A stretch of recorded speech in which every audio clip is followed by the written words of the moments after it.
Hi, welcome back to Dave's Garden and Vine. On this week's episode, it's going to be about sunchokes. And first time I've had these, um, people may know them as Jerusalem artichokes, but I bought them as sunchokes anyway. So, first time I've tried them, I'm going to put some in a raised bed, a small raised bed to keep them isolated because obviously the spread, they're perennial. And then I'm also going to put some in a container and I'm going to see which ones do better. So, let's get into it. So this is the raised bed I'm going to put them in. It's the smallest one I've got. So because obviously some chokes can spread like wildfire. And the last thing you want is, well, I don't know, if you love artichokes, then you may want them everywhere. So about 4 to 6 inches deep. Let's pop them in.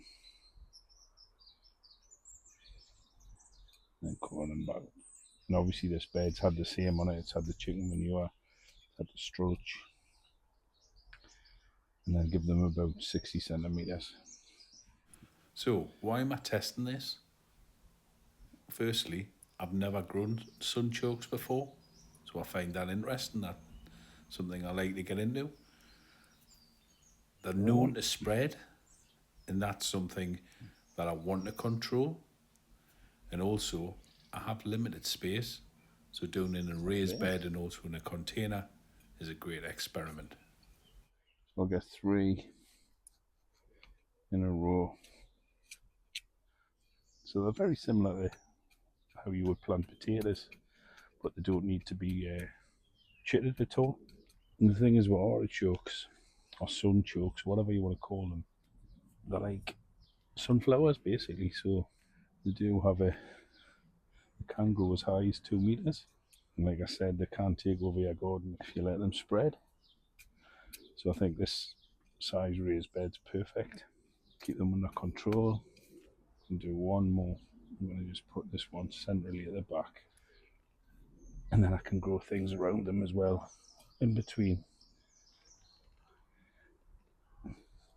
And hopefully, because I've got the chicken manure and the strulch,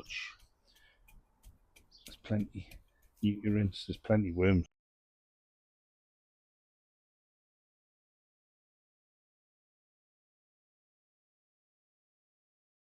So, as you can see, this is test number 2, which is in a large container, and I'm using the same compost. So, it's got the chicken manure, the strulch. It's the same soil that I use, underlying soil that I use in my raised beds.